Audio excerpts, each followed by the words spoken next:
శ్రీ సహజాగడ్డ వెంకటేశ్వర స్వామివారు, కాళహస్తి శ్రీ కాళహస్తి అచల పరిపూర్ణ పరచూరు గోపి స్వామివారు వారు ఉపరిస్తారు. జై సద్గురుదేవ. గురు బ్రహ్మ గురు విష్ణు గురుదేవో మహేశ్వర గురు సాక్షాత్ పరబ్రహ్మ తస్మై శ్రీ గురవే నమః.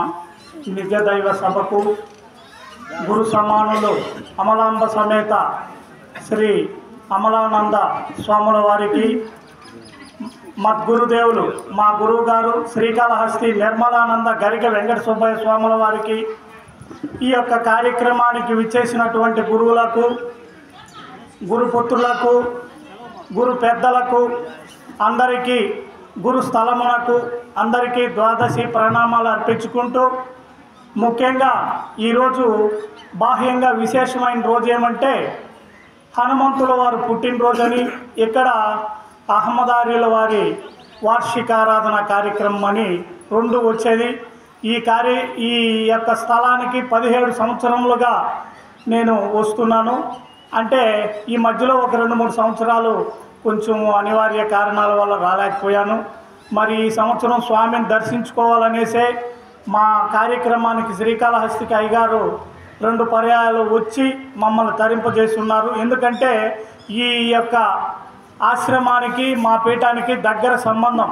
మాది శ్రీకాళహస్తి దగ్గర కేవీబీపురం కలత్తూరు గ్రామం దగ్గర ఆ యొక్క హుస్సేన్ భగవాన్ స్వాముల వారు 102 సంవత్సరాలకు ముందు మా గ్రామంలో ఇదే పూర్ణబోధన చెప్పి ఉన్నారు. అటువంటి అన్నావధూత పరంపర కాబట్టి, నాసర పరంపర కాబట్టి మా పీఠానికి కొంచెం దగ్గర కాబట్టి మేము అయ్యగారు కూడా మా కార్యక్రమాలకు వచ్చేవారు. నేను అప్పుడు అయ్యగారు వెంట వచ్చేది. అట్లా మాకు అనుబంధము. ఈరోజు అయ్యగారి సన్నిధిలో మాట్లాడటం నా జన్మ అదృష్టంగా భావించుకుంటూ, ముఖ్యంగా గురు బ్రహ్మ గురు విష్ణు గురుదేవో మహేశ్వర గురు సాక్షాత్ పరబ్రహ్మం తస్మై శ్రీ గురవే నమః అన్నారు. గురువు బ్రహ్మ విష్ణు మహేశ్వర్ల కన్నా అధికుడు అన్నారు. మరి లోకంలో ఇంకా అనేక మతాల వాళ్ళు కూడా అది ఏం చెప్పుకుంటారంటే దేవుడు ఒక్కడే అని చెప్పుకుంటారు. ఆయన ఎట్లాంటి ఆయన అంటే నామ రూప నటనలు లేని ఆయన అని చెప్తారు. ఇక్కడ మనం ఎరుకతో ఉండే మనం ఆ యొక్క జ్ఞాత, మనస్సు, బుద్ధి, చిత్తం, అహంకారం అనే 5 గుణాలతో మనం ఉన్నాం. ఈ యొక్క శబ్ద, స్పర్శ, రూప, రసగంధాదులు ఇవి 5. అంటే ఆ యొక్క పంచభూతాత్మకమైన ఈ దేహము పంచభూతాల గుణాలతో, వాటి యొక్క లక్షణాలతో మనం శరీరాన్ని పరిపాలించుకుంటున్నాం. అయితే ఇతర కొంచెంసేపే మాట్లాడుతానమ్మా, ఎక్కువ మాట్లాడను. మరి మీరు అన్నిదా ఆ కొంచెంసేపు విని ఆనందిస్తారని ప్రార్థన. విషయం ఏమంటే ఈ పంచభూతాల గుణాలు అనేటివి ఎట్లొచ్చినాయి, అసలు మనకు నిర్గుణంగా ఉండే మనము ఈ గుణాలు మనకి ఏంటికి వచ్చినాయి?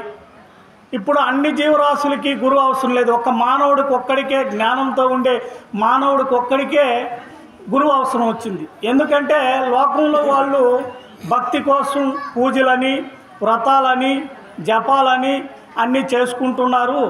వాళ్ళ భక్తిని మనం డిస్టర్బ్ చేయాల్సిన అవసరం లేదు.